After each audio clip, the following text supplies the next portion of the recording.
फिर मुश्किलों में घिरे अखिलेश, सहयोगियों ने बढ़ाई अखिलेश की टेंशन। स्वामी प्रसाद मौर्य, पल्लवी पटेल दोनों ने खेला बड़ा खेल। अखिलेश का पीडीए क्लीन बोल्ड। लोकसभा चुनाव से पहले अखिलेश का फॉर्मूला फेल।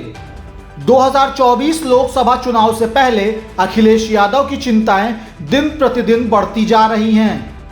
अखिलेश यादव को एक ही दिन में बैक टू बैक 2 झटके लगे हैं और ये झटके देने वाले उनके अपने ही करीबी या यूं कहें सहयोगी हैं। पहले स्वामी प्रसाद मौर्य का पार्टी महासचिव के पद से इस्तीफा और दूसरा पल्लवी पटेल की नाराजगी। चलिए सिलसिलेवार तरीके से आपको बताते हैं। अखिलेश पर लगाया गया भेदभाव का आरोप।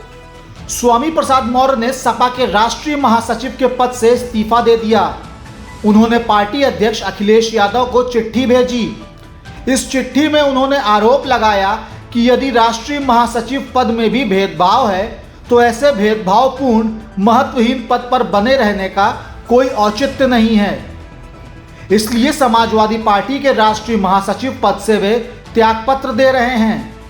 बता दें कि स्वामी प्रसाद मौर्य के बयानों को लेकर शुरू से ही पार्टी के अंदर खाने में कलह थी। खुले मंच से सपा के कई नेता स्वामी प्रसाद मौर्य का विरोध करते हुए नजर भी आते रहे हैं। जया और आलोक पीडीए नहीं। राज्यसभा चुनाव के लिए सपा के प्रत्याशियों से नाराज पल्लवी पटेल ने कहा है कि ये पीडीए नहीं है।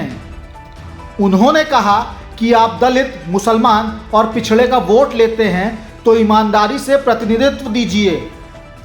जमीनी तौर पर पीडीए को दिखाना होगा। अखिलेश यादव के लिए बढ़ी चुनौती।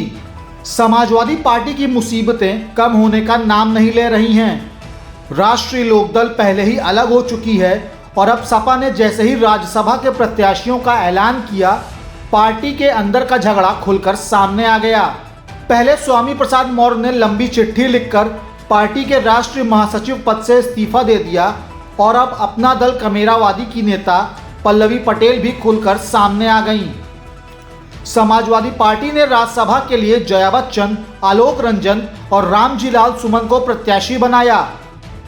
अखिलेश यादव पीडीए के नारे को काफी लंबे समय से बुलंद कर रहे हैं।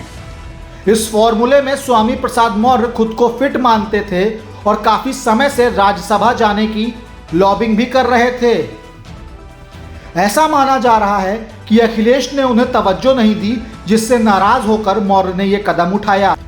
दूसरी तरफ कमेरावादी की नेता और सिराथू से सपा के निशान पर चुनाव जीतने वाली पल्लवी पटेल को अखिलेश यादव का फैसला नहीं भाया। उन्होंने तो साफ कहा कि अखिलेश यादव पीडीए की लड़ाई को अगर बच्चन या रंजन बनाने की कोशिश करेंगे तो वो उनके साथ नहीं हैं। ये कोई फिल्मी लड़ाई नहीं है, ये लड़ाई गांव गरीब, पिछड़ा और अल्पसंख्यक की हो रही है। अगर उनके साथ धोखा होगा तो वो इसमें शामिल नहीं होंगी। चुनाव से पहले पार्टी के अंदर ही मचा घमासान अखिलेश यादव के लिए किसी झटके से कम नहीं है, जिसके बाद यह भी कहा जा रहा है कि अखिलेश अपने सहयोगियों को भी साथ नहीं रख पाते हैं, जिसकी वजह से एक के बाद एक सहयोगी उनसे अलग हो जाते हैं। ब्यूरो रिपोर्ट, संदेश वाहक।